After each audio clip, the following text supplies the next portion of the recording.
오늘부터 우리 수요 예배 시간에 성경 말씀을 조금 더 자세하게 또 집중해서 살펴보는 성경 강해를 하려고 합니다. 성경 66권 가운데 얼마나 할 수 있을지 지금으로서는 잘 예측하기 어렵지만 시간이 되는 대로 계속해서 수요 예배 시간에 성경 말씀을 한 권 한 권 보려고 합니다. 오늘 성경 강해로는 첫 시간인데 성경 66권 가운데 어느 말씀을 먼저 시작할까 나름대로 또 기도하고 생각하다가 사도행전 말씀을 먼저 봐야 되겠다 그런 생각이 들었습니다.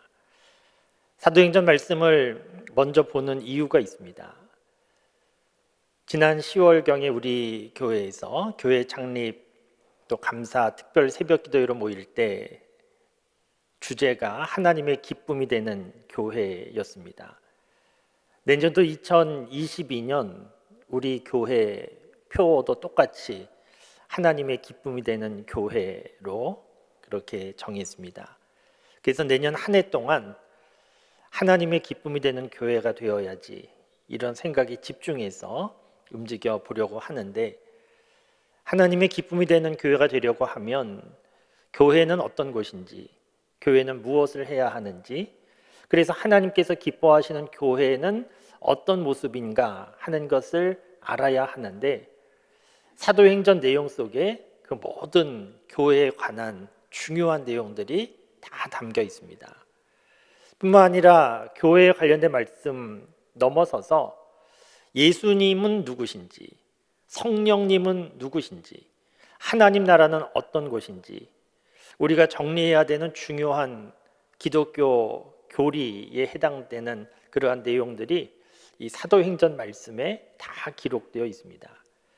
그래서 사도행전 말씀을 오늘부터 시작해서 내년도에 계속 함께 말씀을 보는 동안 하나님 기뻐하시는 교회는 이런 모습이구나 하는 것을 우리가 저절로 배울 수 있게 될 것입니다. 그래서 먼저 사도행전 말씀을 시작하면서 우리 수요 예배 시간에 계속해서 성경 강해로 말씀을 보려고 합니다. 말씀을 시작하면서 교회 여러분들께 간단한 성경 퀴즈 질문을 하나 좀 드리겠는데요. 긴장하시지 마시고요. 오늘 사도행전 말씀을 우리가 함께 보는데, 사도행전은 누가 기록했겠습니까? 예, 질문 속에 답이 있는데요. 사도행전은 누가 기록했겠습니까? 누가? 이 어려운 걸 맞히시다니 놀랍습니다. 그럼 한 가지 더 물어보겠습니다. 누가가 기록한 또 다른 성경은 무엇이겠습니까? 예, 여기도 질문 속에 답이 있는데 누가복음, 아주 수준이 높습니다. 누가는 누가복음과 사도행전, 신약성경 27권 가운데 2권을 기록했습니다. 그런데 숫자상으로 보면 27권 가운데 2권에 불과하지만 신약성경 전체로 보면, 분량적으로 보면 대략 4분의 1 정도 해당하는 많은 분량입니다. 오늘 말씀 누가가 기록한 사도행전 말씀을 보는데, 그러면 누가가 기록했는데 누구 보라고 기록을 한 것이겠습니까? 오늘 본문 말씀 1절에 그 내용이 있습니다. 사도행전 1장 한번 이렇게 펴놓고 보시면 좋을 것 같습니다. 1장 1절 말씀 보시면, 데오빌로여, 내가 먼저 쓴 글에는 물은 예수께서 행하시며 가르치시기를 시작하신부터, 이렇게 되어 있습니다. 그러니까 데오빌로라고 하는 사람에게 쓴 글입니다. 데오빌로라는 사람에게 읽으라고 이 사도행전을 썼는데, 그런데 먼저 쓴 글에는 이런 표현이 있습니다. 먼저 쓴 글에는, 이 데오빌로에게 먼저 쓴 글이 있었다는 겁니다. 그 먼저 쓴 글이 누가복음이고, 누가복음 다음에 데오빌로라고 하는 사람에게 두 번째 쓴 글이 사도행전입니다. 그러면 같은 사람에게 똑같은 누가가 썼는데 데오빌로에게 첫 번째 쓴 누가복음을 우리가 잠깐 보시는 것이 이 사도행전 이해하시는 데 도움이 됩니다. 성경 가지고 계신 분들은 누가복음 1장 한번 펴놓고 보시면 좋겠습니다. 누가복음 1장에 보면 1절 말씀, 우리 중에 이루어진 사실에 대하여, 이렇게 시작합니다. 우리 중에 이루어진 사실. 우리 중에 이루어진 사실은 무엇을 의미하는가 하면 예수님에 관한 사건들입니다. 특별히 예수님의 십자가 죽음과 부활, 이것을 의미하는데, 예수님의 십자가 죽음과 부활은 몇몇 사람만 알고 있는 은밀하게 행해진 그런 사건이 아니고, 말씀에 기록된 대로 우리 중에 이루어진 사실, 우리가 다 알고 있는 허구가 아니고 사실이었다는 겁니다. 그러니까 예수님의 십자가 죽음과 부활은 소설 속에 누군가 꾸며낸 그런 내용이 아니고, 우리 중에 다 알고 있는 사실에 관하여 내가 당신에게 자세하게 쓰고자 한다, 그런 내용인데, 2절 말씀을 계속 보시면 처음부터 목격자와 말씀에 일꾼된 자들이 전하여 준 그대로 내력을 저술하려고 붓을 든 사람이 많은지라. 그러니까 처음부터 목격자가 많고, 그 목격자로부터 말씀을 전해 들은 사람들도 많고, 그 내력을 쓰기 위하여 붓을 든 사람들도 많았다, 이런 내용이 있습니다.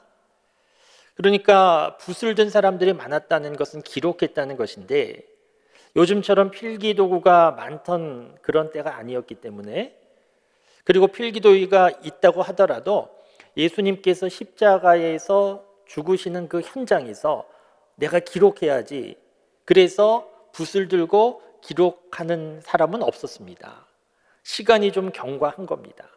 시간이 좀 경과한 이후에 예수님의 십자가와 부활에 대하여서 목격한 사람들 가운데 내가 그 사건을 좀 기록해야 되겠다, 그래서 기록한 사람들이 생겨났고, 직접 목격하지는 못했지만 목격한 사람들로부터 예수님의 십자가와 부활에 관하여 들은 사람들이 시간이 좀 경과한 후에 내가 들은 것 기록해야 되겠다, 그래서 기록한 사람들이 많이 있다는 겁니다.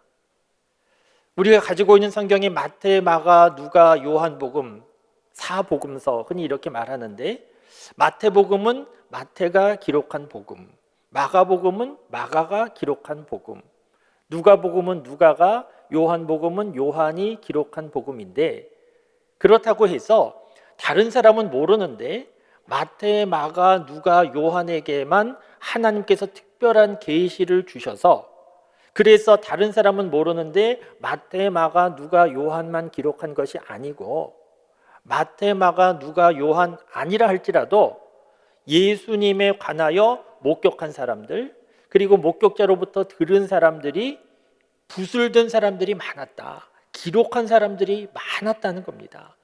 물론 우리가 가지고 있는 지금 성경 말씀대로 마태복음 1장 이렇게 쭉 기록하고 2장 다음에 쭉 기록하고 그런 것이 아니고, 자기가 본 사건대로, 자기가 목격자로부터 들은 대로 단편적인 내용들, 그 내용들을 기록한 사람들이 많았고, 그래서 예수님 사건에 관한 기록된 사본들이 많이 있게 됩니다.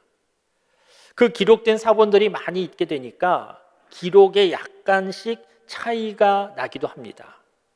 좀 쉽게 말씀드리면, 요즘 성탄절을 앞두고 있는데, 제가 어릴 때만 해도 교회마다 성탄절 되면 그 교회 학교 학생들이 중심으로 돼서 성극을 참 많이 했습니다. 예수님 태어나는 성극. 저도 아직도 기억납니다. 별로 하고 싶지 않았는데 부끄러움이 많았는데 막 선생님의 강요에 못 이겨서 선생님들이 막 분장시켜주고 그래서 성극했던 뭐 그런 기억이 나는데 이렇게 지나보면 참 그것도 모든 것이 감사한 일이고 참 행복한 그런 기억이었는데 그런데 성탄절에 성극할 때 보면 두 가지 흐름이 있습니다. 예수님께 가서 경배하는데 동방박사가 가서 경배하는 흐름이 있고 하나는 목자들이 가서 경배하는 흐름이 있습니다. 그래서 주의 깊게 이렇게 보시면 성탄절에 성극할 때 어떤 교회는 아기 예수님께 동방박사가 황금과 모략과 유약을 드리면서 그렇게 경배하고 어떤 교회는 들에서 양치던 목자들이 예수님께 가서 경배합니다. 어느 게 맞겠습니까? 누가 먼저 갔겠습니까? 양치는 목자라고 지금 말씀하신 분도 계시고 동방박사 뭐 그러신 분도 들리는데요. 누가 먼저 갔는지 모릅니다. 알 수가 없고 단지 성경의 차이가 있습니다. 마태복음을 잘 읽으시다 보면 마태복음에는 목자가 나오지 않습니다. 마태복음에는 동방박사가 가서 경배한 기록만 있고 누가복음에 보면 동방박사가 안 나옵니다. 누가복음에 보면 들에서 양치던 목자들이 가서 경배한 것으로 나옵니다. 그러니까 성경 어느 것을 따르는가에 따라서 달라지는 겁니다.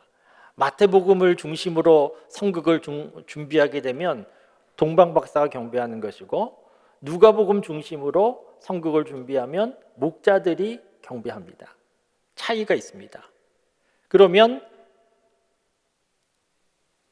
동방박사 목자 다르니까 차이가 있으니까 그러면 이거 잘못된 거 아니냐 이렇게 생각할 수 있는데 그렇진 않습니다. 오히려 예수님 탄생하신 것이 분명한 역사적인 진실이구나 하는 것을 보여주는 겁니다. 누가 먼저 가서 경배했다 그건 중요하지 않습니다. 중요한 것은 예수님이 분명히 태어나셨다는 겁니다.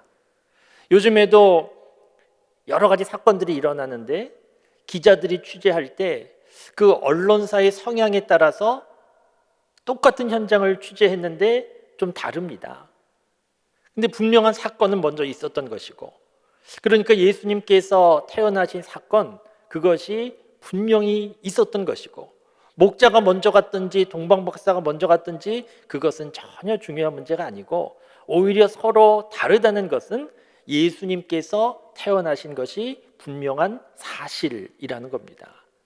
그래서 오늘 지금 잠깐 보신 누가복음 말씀에 보면 이렇게 우리 가운데 이루어진 일에 대하여서 목격한 사람들과 들은 사람들 가운데 붓을 든 사람들이 많더라.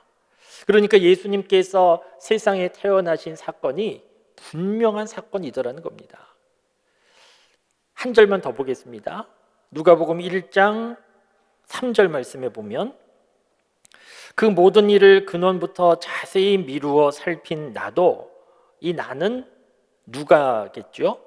이 모든 일을 근원부터 처음부터 자세히 미루어 살핀 나도 데오빌로 각하에게 차례대로 써 보내는 것이 좋은 줄 알았노니 그래서 차례대로 써 보낸다는 겁니다. 먼저 보낸 것이 누가복음이고 차례대로 나중에 보내는 것이 사도행전인데 누가라고 하는 사람은 의사로 알려져 있지 않습니까?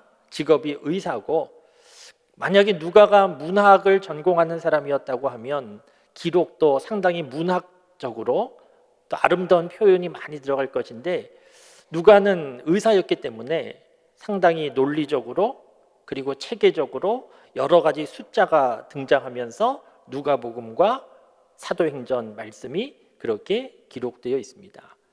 그래서 누가가 왜 기록했는가? 마지막 이제 누가복음 1장 4절만 보겠습니다.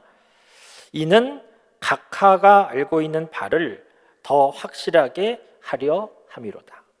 그러니까 예수님 사건은 몇몇 사람만 알고 있는 것이 아니고 이 데오빌로도 이미 알고 있는 사건이라는 겁니다. 예수님의 십자가와 죽음, 이 사건은 당시에 많은 사람들이 알고 있었던 사건인데 그 내용에 대하여 의심을 하든지 의미를 잘 모르고 있기에 데오빌로 각하라고 하는 사람에게 누가가 편지를 써서 알려주는 내용이 누가복음이고, 이제 오늘 보실 내용이 사도행전입니다. 그러면 사도행전 말씀을 다시 이제 펴놓고 잠깐 보시겠습니다. 사도행전 1장 1절 보시면, 데오빌로여, 내가 먼저 쓴 글에는, 먼저 쓴 글, 이건 누가복음이죠. 먼저 쓴 글에는 무릇 예수께서 행하시며 가르치시기를 시작하신부터, 그리고 2절 보시면 그가 택하신 사도들에게 성령으로 명하시고 승천하신 날까지의 일을 기록하였노라. 그러니까 누가복음에는 승천하실 날까지의 일을 기록했다는 겁니다. 그리고 이어서 이제 사도행전에는 무엇을 기록하려고 하느냐? 3절 말씀에 보시면 그가 고난받으신 후에 또한 그들에게 확실한 많은 증거로 친히 살아계심을 나타내사 40일 동안 그들에게 보이시며 하나님 나라의 일을 말씀하시니라. 예수님께서 십자가에서 죽으시고 부활하신 이후에 그 다음에 어떤 일이 있었는가 하면 40일 동안 세상에 계셨다는 겁니다. 40일 동안. 여러분이 의미가 참 중요합니다. 예수님께서 부활하시고 하늘로 바로 승천하지 않으시고 40일 동안 세상에 계신 이유가 무엇이겠습니까? 분명한 이유가 있지 않겠습니까? 예수님께서 40일 동안 계신 시간에 의미가 있는데, 크게 보면 두 가지 말씀을 드릴 수 있는데, 첫째는 예수님 부활하셨음을 사람들에게 믿게 해 주시는 시간이었습니다. 생각해 보시면 예수님께서 부활하셨습니다. 그리고 하늘로 바로 승천하셨다고 하면 예수님 부활을 사람들이 어떻게 믿겠습니까? 예수님 부활하신 그 새벽에 무덤에 달려간 예수님의 어머니 마리아와 다른 여자들이 무덤에 갔더니 빈 무덤이었습니다. 예수님의 시신이 없었습니다. 이 여자들은 예수님 부활하셨구나, 이런 생각 아무도 하지 못했습니다. 오히려 천사가 알려주었습니다. 너희가 찾던 그 예수님 부활하셨다고, 다시 살아나셨다고 알려주었어도 반신반의했습니다. 어쨌든 시신이 없기에 제자들이 모인 곳으로 와서 우리가 무덤에 갔는데 예수님 시신 없었고 천사가 우리에게 알려주기를 예수님 부활하셨다고 하더라. 제자들이 그 말을 듣고 성경 말씀 기록된 것을 보면 들었지만 믿지 않았다, 그렇게 되어 있습니다. 그러니까 예수님께서 십자가에서 죽으시고 부활하신 이후에 바로 승천하셨다고 하면 예수님 부활 사건을 믿을 사람들이 없는 겁니다. 어떤 사람은 믿는다 할지라도 믿지 않는 사람들이 대다수니까 논쟁거리가 되고, 그러다가 예수님 부활 사건은 그저 신화적으로 이렇게 바뀌게 되는데, 예수님께서 40일 동안 세상에 머무시면서 하신 중요한 일이 무엇인가 하면 사람들에게 다니시면서 나 부활했다고 계속 보여주신 겁니다. 내가 부활했다. 그래서 엠마오 가는 두 제자도 만나주시고 500명 사람들 앞에도 예수님 나타나시면서 계속해서 예수님께서 하신 일이 나 부활했다 하는 것을 보여주신 겁니다. 그래서 사람들이 그냥 한번 믿어보자, 그렇게 믿게 된 것이 아니고 부인할 수가 없어서 예수님 부활하셨음을 믿게 된 겁니다. 그 내용들이 성경에 기록된 겁니다. 그러니까 우리 교우들 가운데에서도 예수님 부활하셨음이 제대로 믿어지지 않는다고 하면 혼자서 생각하지 말고 성경 말씀이 어떻게 기록되었는가를 보시면 믿어질 수 있습니다. 한두 명이 자기 생각으로 소설 쓰듯이 자기 방에서 예수님 부활 사건을 그렇게 쓴 것이 아니고 당시에 살던 사람들이 부인할 수 없을 정도로 많은 사람들이 예수님 부활하셨음을 목격했기에 그 내용이 성경에 기록된 겁니다.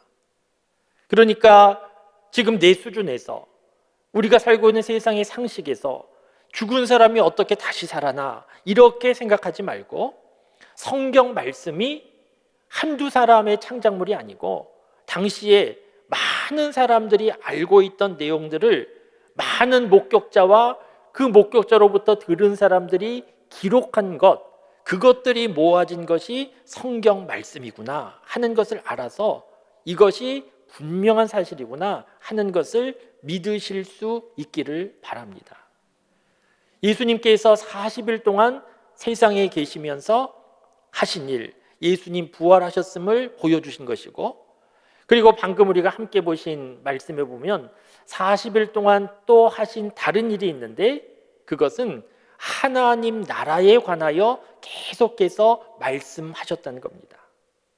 예수님의 3년, 이 세상에서 예수님께서 중요한 인생의 마지막 시간, 십자가 전에 3년, 그 시간 동안 여러 가지 사역을 하셨는데 그 3년의 시간도 중요하지만 이제 부활하시고 40일의 시간은 정말 마지막 시간이지 않습니까?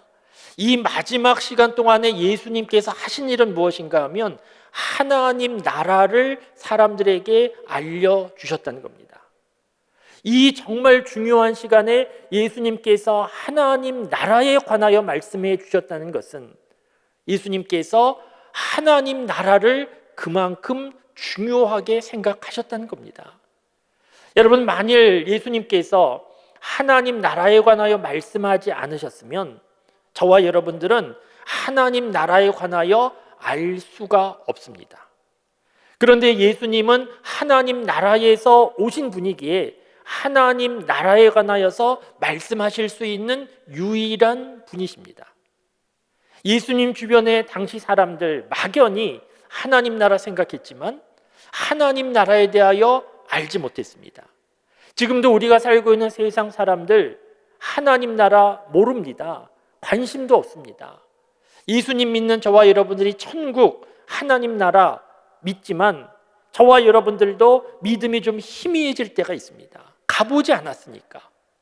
그런데 예수님께서 천국에 대하여 하나님 나라에 대하여서 말씀하셨기 때문에 우리가 믿게 되는 겁니다. 계속 장례식이 많이 있습니다.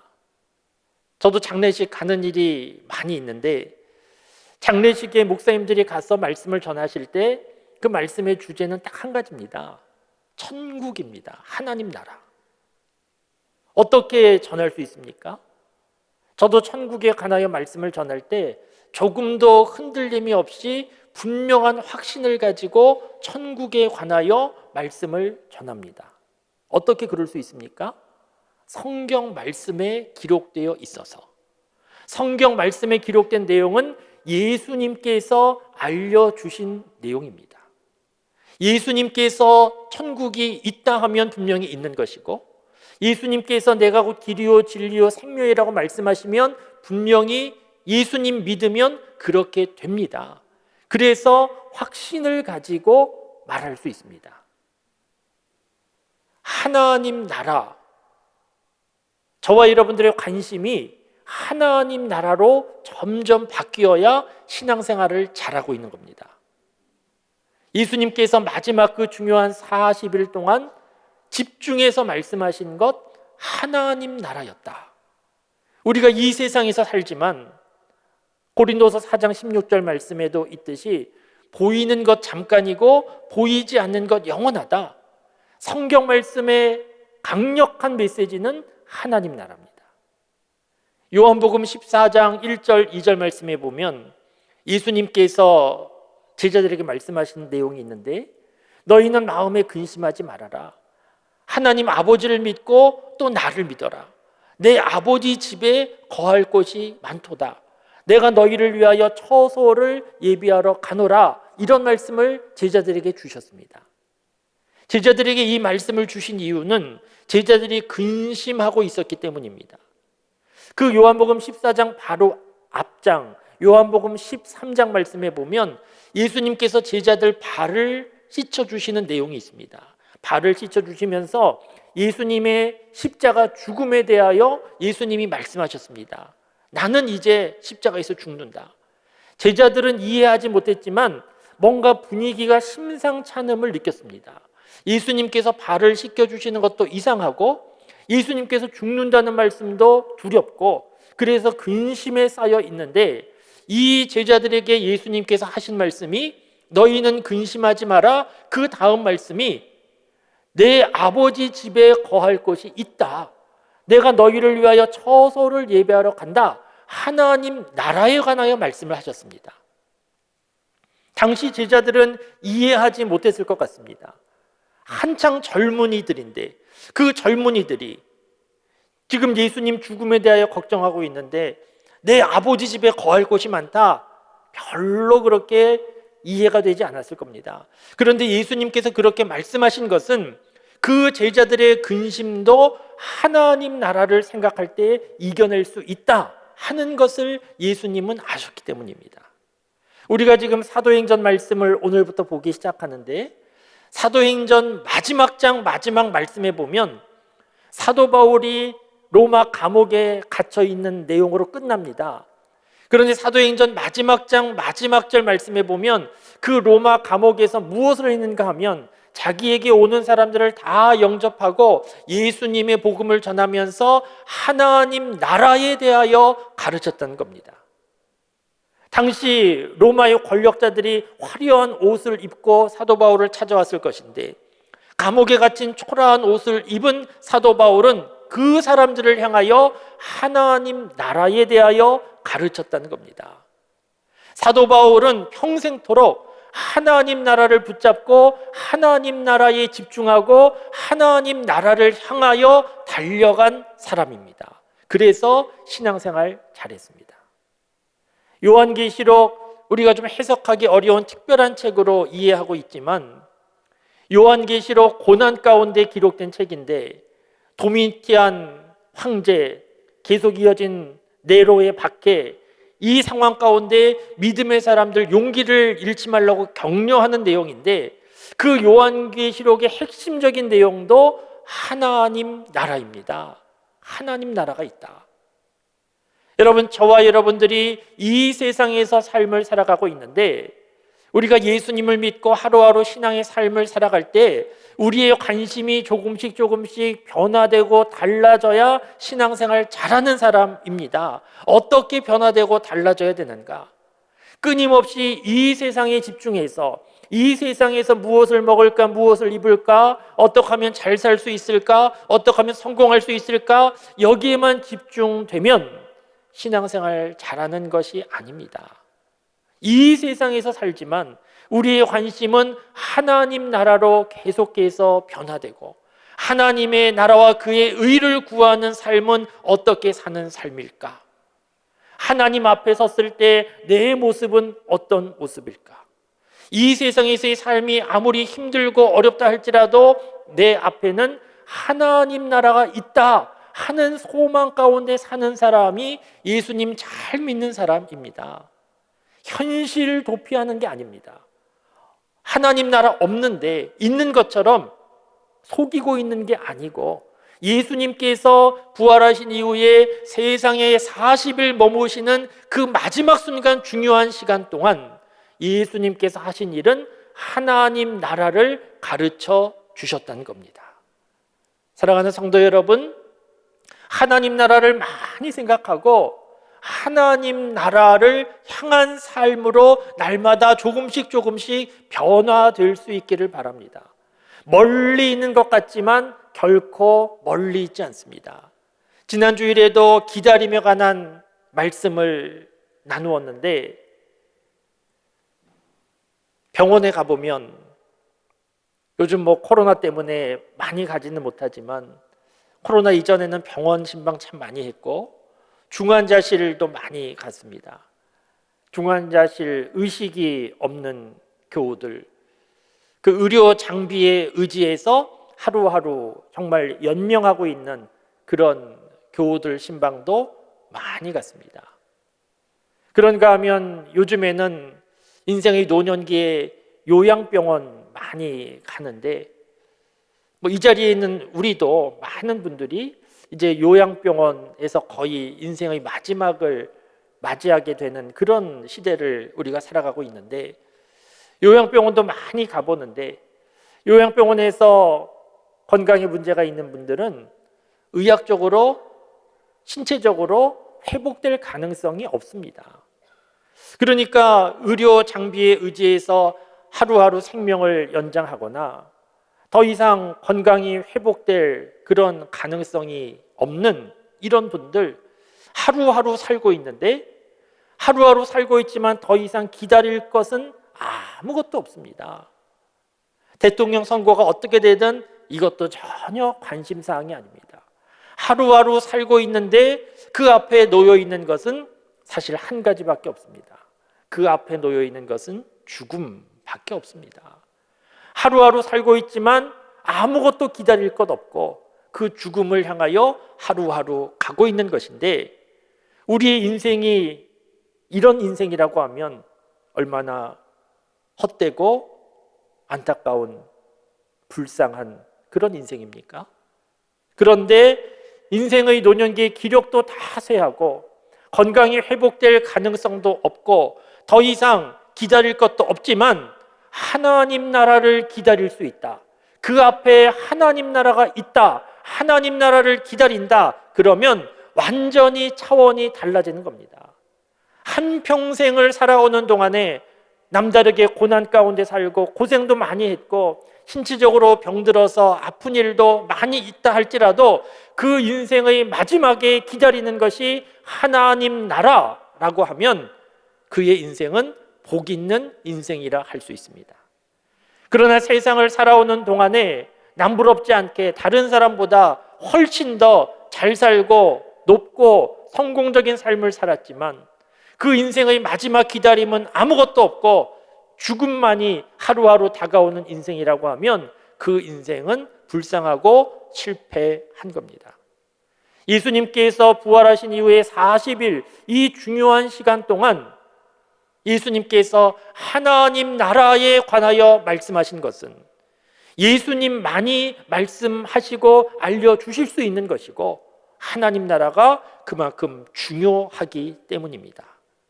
한 해 한 해 지나면서 점점 이 세상에 대한 관심은 줄이고 하나님 나라에 대하여서 관심을 가지고 하나님의 나라와 그의 의를 위하여 살라는 하나님의 말씀을 붙잡고 그 말씀을 이루어가는 삶에 관심 갖고 그렇게 사실 수 있기를 바랍니다. 오늘 본문 말씀 조금만 더 보고 마치겠습니다.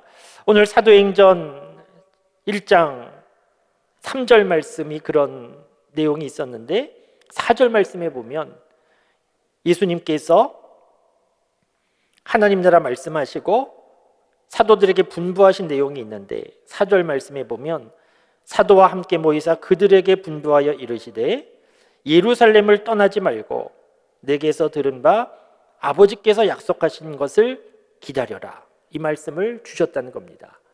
예수님께서 사도들에게 제자들에게 주신 말씀은 두 가지인데 예루살렘 떠나지 말고 기다려라. 지금 제자들 입장에서는 예루살렘을 빨리 떠나고 싶은 것이 제자들 마음입니다. 제자들 대부분의 고향은 예루살렘이 아닙니다. 예수님께서 예루살렘 입성하실 때 따라온 겁니다.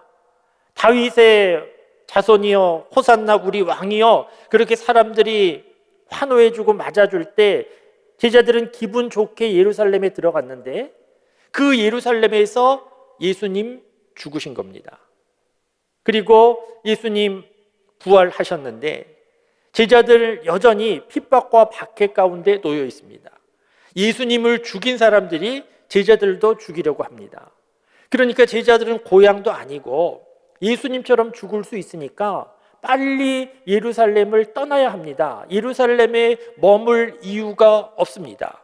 그리고 한편으로는 예수님 부활하시니 놀라운 사실도 빨리 가서 전하고 싶은 그런 마음도 있는데 그런데 예수님께서 주신 말씀이 예루살렘을 떠나지 말라는 겁니다. 그 말씀만 주신 것이 아니고 하나님께서 너희에게 약속하신 것을 기다려라. 이 약속하신 것 다음 시간에도 우리가 계속 보시겠지만 아시는 대로 성령을 기다리라는 겁니다. 예루살렘 떠나지 말고 성령을 기다려라. 이 말씀은 무엇입니까? 너희가 지금 예루살렘 떠나면 너희는 아무 일도 못한다. 너희가 두려운 마음에 혹은 예수님의 부활을 전해야 되겠다는 급한 마음에 예루살렘을 떠날 수 있지만 그렇게 돼서는 너희는 아무 일도 못한다. 그러니까 기다려라.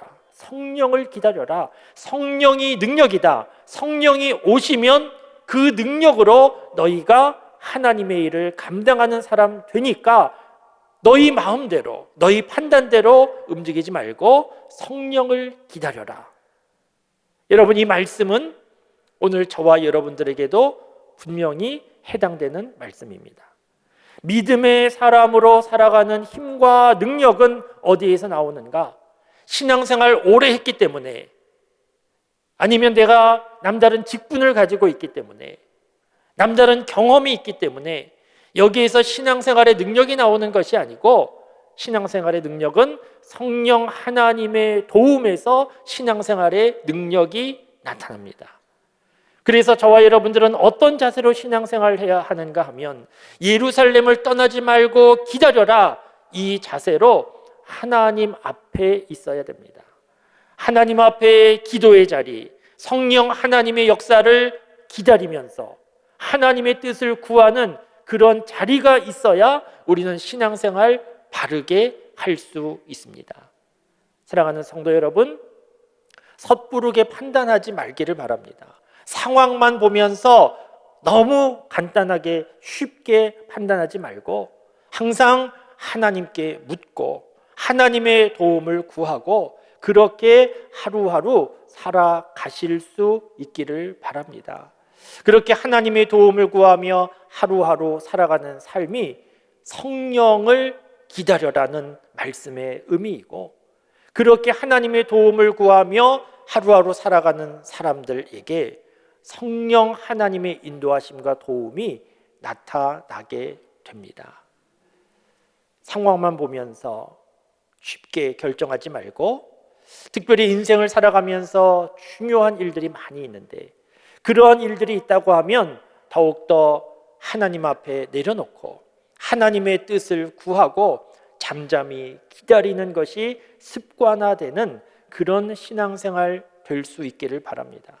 우리는 보통 내가 생각하고 내가 판단하고 움직였다가 문제가 생기면 그때에 하나님께 이 문제 해결해 달라고 그렇게 오는 일들이 많이 있는데, 내가 시작하기 전에 먼저 예루살렘을 떠나지 말고 잠잠히 성령 오시기를 기다려라 하는 말씀대로 먼저 하나님께 묻고 하나님의 뜻을 구하고, 그래서 하나님의 인도하심 가운데 하루하루 삶을 살아가는 그런 신앙의 삶을 살아가는 저와 여러분들의 삶이 다 되실 수 있기를 주님의 이름으로 축원합니다.